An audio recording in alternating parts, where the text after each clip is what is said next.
Pessoal, essa é a aula dessa semana, referente ao roteiro de estudos 6. E como continuidade, a gente vai continuar vendo, a ascensão dos regimes totalitários. Dessa vez, o nazismo na Alemanha. Na aula passada, a gente viu o fascismo na Itália e dessa vez o nazismo na Alemanha.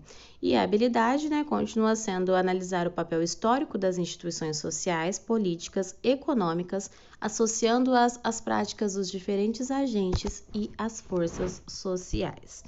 Lembrando o que a gente já tinha falado, o nazismo é um tipo de fascismo, mas a gente vai ver aqui algumas especificidades do nazismo em si, Para começar aí, a gente tem a capa de uma revista, em quadrinhos, e aí o título da revista diz o seguinte: Capitão Marvel e o Homem-Bala apresentam o inimigo número 1 do mundo, o Capitão Nazi, Então, assim, vocês já viram isso lá no Fundamental, a propaganda ela foi muito importante durante a Segunda Guerra Mundial, e aí a gente vê, inclusive, a figura do nazismo, sendo apresentado como o maior inimigo mundial. Durante a Segunda Guerra aí, o nazismo, o desenvolvimento do nazismo vai levar ao conflito mundial, e consequências aí gravíssimas. Então, para a gente entender o contexto ali da Alemanha que favoreceu essa ascensão do nazismo, Algo que a gente já falou, a unificação tardia da Alemanha, lá no século XIX, enquanto vocês viram no ano passado que outros países se unificaram, muito tempo antes. E aí a gente tem na figura aí do Guilherme II uma atitude imperialista, E esse imperialismo, como a gente já viu também, vai levar à Primeira Guerra Mundial, Essa disputa por territórios entre as potências europeias acaba levando aí à Primeira Guerra Mundial, lembrando que a Alemanha entra na Primeira Guerra Mundial encabeçando aí a Tríplice Aliança, E ao final da Primeira Guerra Mundial, a gente tem exatamente a derrota da Tríplice Aliança e é assinado o Tratado de Versalhes. O Tratado de Versalhes, ele responsabiliza e pune a Alemanha pelos danos causados na Primeira Guerra Mundial, E aí, em 1919 ainda, a gente vai ter aí a proclamação da República de Weimar, que já é uma ideia de democracia representativa e tudo mais, como uma tentativa de recuperar a crise em que a Alemanha começa a se afundar com o fim da Primeira Guerra Mundial, Aí a gente viu também que essa crise, ela é agravada pelo Tratado de Versalhes, pelas punições do Tratado de Versalhes e também pela crise econômica de 1929, que atinge o mundo como um todo, incluindo a Alemanha aí. E aí a gente tem aquela ideia que nós falamos na ideia do fascismo na Itália também, Aquele sentimento ali de vingança, de orgulho ferido, que é deixado pela derrota na Primeira Guerra Mundial, Então, o Tratado de Versalhes é visto pelos alemães, como uma humilhação, Porque eles são punidos, eles entram numa guerra, eles saem derrotados, eles são responsabilizados, punidos, obrigados a pagar indenizações aos vencedores, E tudo mais. Então, entre essas sanções, o pagamento de 123 milhões de marcos em indenizações, a redução dos efetivos militares e perda de territórios conquistados, como a Alsácia e a Lorena. Ok? Então, perde território, paga indenização, limita ali os efetivos militares. E na Primeira Guerra Mundial, a Alemanha ali que encabeçou, na verdade, a Tríplice Entente, ao perder, isso vai causar o quê? Um sentimento de revanche. E isso vai ser explorado por grupos políticos, que a gente vai ver aí que vai favorecer, a criação e a ascensão do Partido Nacional Socialista dos Trabalhadores Alemães, que é o partido nazista. Então, só para a gente entender aí, a ascensão aí do nazismo e como, desde o início, esse partido funcionava, A gente tem aí a figura da Rosa Luxemburgo, que para a gente entender quem ela era, Uma economista e militante polaco-alemã, liderou uma tentativa de levante comunista na Alemanha, mas foi presa e assassinada. Sua morte pode estar associada a ações de grupos paramilitares, assim como as tropas de assalto nazistas.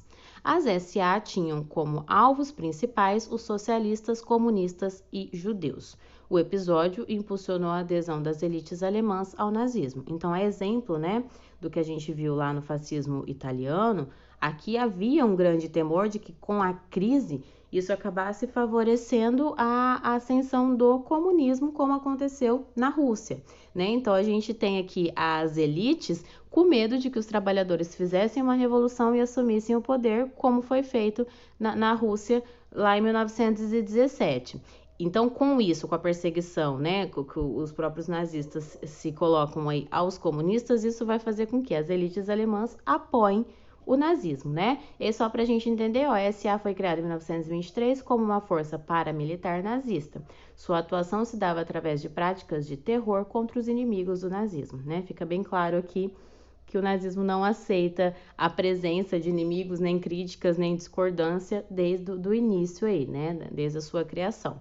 E aí, para a gente entender a sequência, né, que leva ao apoio militar, ao apoio popular, desculpa, a esse grupo nazista, como, né, outros grupos fascistas aí, é sempre uma situação de desespero. Então, era uma sociedade que estava mergulhada numa crise econômica seríssima. E aí a população ela começa a buscar uma solução milagrosa, né? Algo ali que faça um milagre, que resolva o problema, coloque o país nos rumos do desenvolvimento de novo, do crescimento.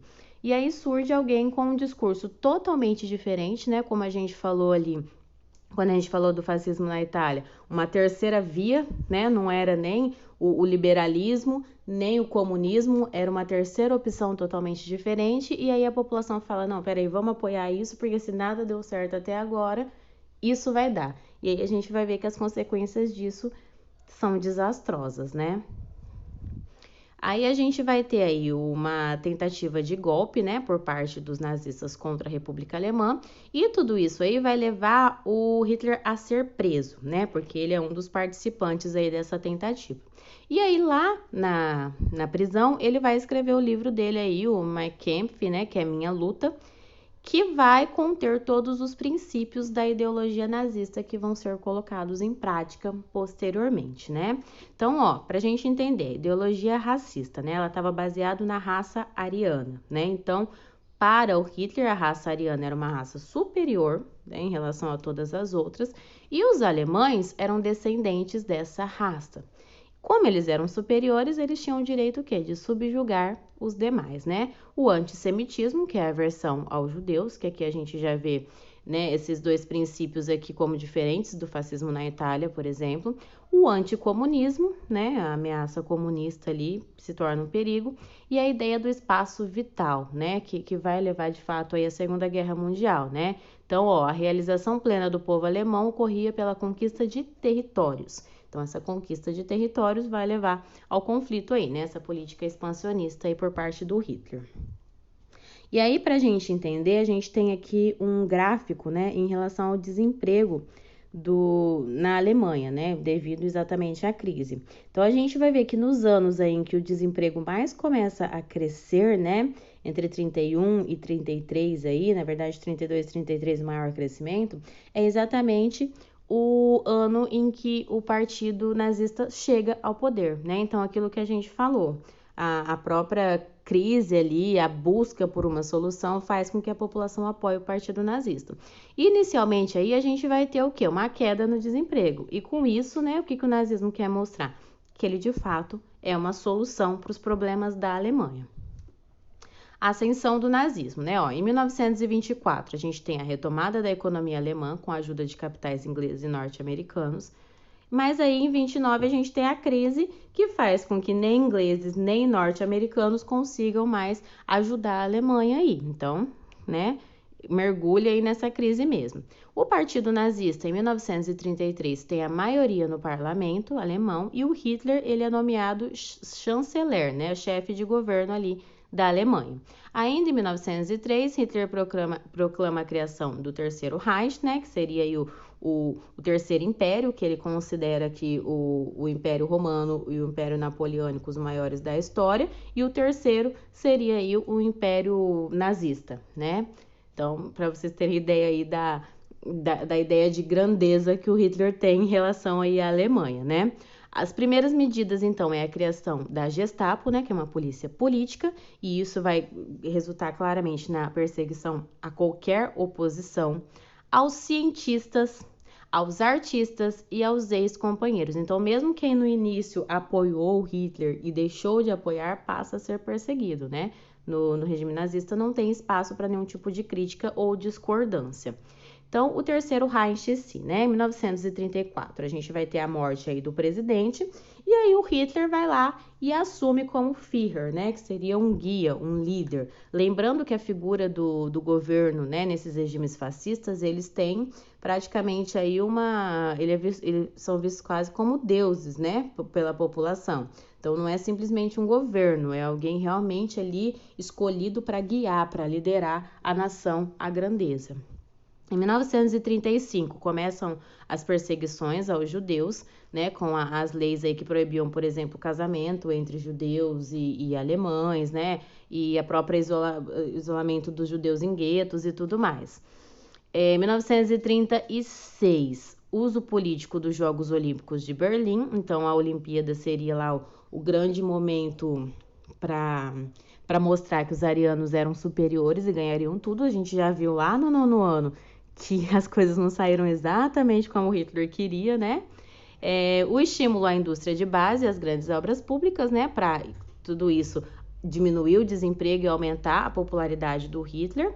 A dissolução de organizações sindicais, lembrando que no nazismo não tem espaço para nenhuma reivindicação, sempre você tem que trabalhar em prol da nação e do desejo ali do líder que está guiando essa nação, você não tem que reivindicar nada para você mesmo. Em 1938, Hitler assume o controle também das Forças Armadas, né? E aí a gente tem aqui uma imagem, né? Os soldados nazistas em frente a uma loja em Berlim, colocando uma placa com os dizeres: alemães, defendam-se, não comprem de judeus. Né? Então a gente já tem aí o início dessa perseguição aos judeus, que vai ganhar aí um caráter gigantesco e desastroso. Aqui a gente tem uma coisa que é bastante falada e que é interessante, né? Que a gente tem ali o Goebbels, ele ministro ali da propaganda e tudo mais, ele vai lá e seleciona um bebê para fazer uma propaganda do bebê ariano ideal, né? Do que seria, assim, a grandeza, a beleza, a perfeição da raça ariana aí. Só que, posteriormente, é descoberto o quê? Que essa criança, que é o exemplo do ideal da raça ariana, na verdade, ela tem descendência judia, né? Então, era uma criança judia. E aí é meio, né? Ficou meio feio, né, para ele.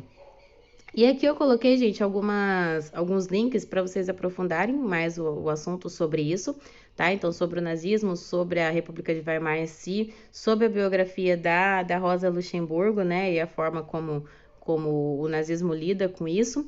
E eu coloquei aqui também o site do Estude, que eu já comentei com vocês, né? Que tem aí uma parceria do Estado com o site, e é bastante interessante porque tem bastante vídeos, tem bastante textos e atividades de vestibulares e Enem, e vocês conseguem ir por tema, né? Então, no caso, esse link que eu coloquei para vocês aqui é exatamente desse período entre guerras, o nazifascismo, né? Mas qualquer tema de qualquer disciplina vocês acham lá e tem os exercícios e já tem a resolução em seguida. Então, é bem interessante aí para vocês estudarem, né? Principalmente para vestibular e Enem.